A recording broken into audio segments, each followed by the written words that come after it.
یہ بصرہ کے ان دنوں کی بات ہے جب شہر کی گلیاں تنگ مگر خوشبودار ہوتی تھیں، دکانیں چھوٹی مگر برکت والی، اور لوگ سادہ مگر دل کے سچے۔ بازار کے ایک کونے میں حاجی اسماعیل نان بائی کی روٹیوں کی خوشبو ہر صبح سب سے پہلے جاگتی تھی۔ اس کا تنور ہمیشہ روشن رہتا اور ہاتھ کبھی خالی نہ رہتے، جو آتا روٹی لے جاتا، کچھ پیسے دیتا، کچھ دعا۔ کہتے ہیں اسماعیل کے آٹے میں صرف گندم نہیں، نیت کی پاکیزگی بھی شامل ہوتی تھی، اسی لیے اس کی روٹیاں سب کو ہضم ہو جاتی، مگر جھوٹے لوگ اس کے تنور کی گرمی نہیں سہ سکتے تھے۔ 3 جھوٹے بازار میں آتے ہیں۔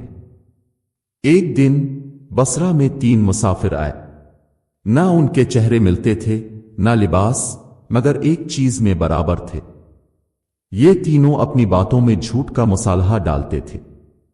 پہلا شخص ابو سعد کہتا تھا کہ وہ دنیا کا سب سے ایماندار تاجر ہے۔ دوسرا ابو نعیم خود کو سب سے بڑا سخی کہتا۔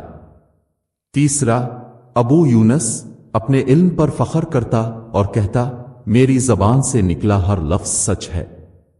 یہ تینوں نان بائی کی دکان پر پہنچے، بھوک لگی تھی مگر جیب میں درہم نہیں تھے۔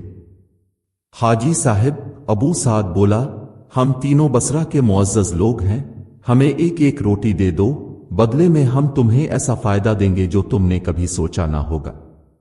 نان بائی نے آٹے کے پیڑے کو ہاتھ میں گھمایا اور ہلکی مسکراہٹ کے ساتھ پوچھا، کیا فائدہ دو گے؟ ابو سعد تاجر بولا، میں وعدہ کرتا ہوں، میرا کاروبار بصرہ میں پھیل رہا ہے، ایک دن میں تمہاری دکان مشہور کر دوں گا۔ ابو نعیم سخی بولا، میں تمہیں 5 درہم کل دے دوں گا، میری سخاوت سب جانتے ہیں۔ ابو یونس عالم بولا، میں تمہیں دعا دوں گا، ایسی دعا جو تمہیں کبھی خالی ہاتھ نہ چھوڑے۔ حاجی اسماعیل نے قہقہا لگایا، تنور کی گرمی محسوس کی اور نرمی سے کہا، تم تینوں کو روٹی ضرور ملے گی، مگر پہلے ایک سوال کا جواب دو، اگر روٹی میں برکت ہو تو یہ کیسے معلوم ہوگا کہ کھانے والے سچے ہیں یا جھوٹے؟ تینوں مسافر حیران ہو گئے، بازار کے لوگ بھی قریب آ گئے۔ آج نان بائی کی دکان پر صرف روٹیاں نہیں پک رہی تھیں، آج سچائی اور جھوٹ کا امتحان بھی پکنے لگا تھا۔ 3 اجنبی ابو سعد، ابو نعیم اور ابو یونس یہاں مفت روٹی لینے آئے تھے، مگر حاجی نے انہیں سچائی کا ایک سوال دے دیا تھا، اگر روٹی میں برکت ہو تو کیسے معلوم ہوگا کہ کھانے والا سچا ہے یا جھوٹا؟ تینوں حیران مگر بولے بغیر نہ رہ سکے۔ ابو سعد جو خود کو ایماندار تاجر کہتا تھا بولا، برکت ہمیشہ نفع میں ہوتی ہے، اگر روٹی مجھے دو اور میرا کاروبار بڑھے تو سمجھو یہ برکت والی تھی۔ ابو نعیم جو خود کو بڑا سخی کہتا تھا بولا، برکت ہمیشہ سخاوت میں ہے، اگر روٹی مجھے دو اور میں کل کسی اور کو کھلا دوں تو سمجھو یہ برکت والی تھی۔ ابو یونس جو خود کو بڑا عالم سمجھتا تھا بولا، برکت ہمیشہ علم میں ہے، اگر میں اس روٹی کو کھا کر ایک اچھی نصیحت لکھ دوں تو سمجھو یہ برکت والی تھی۔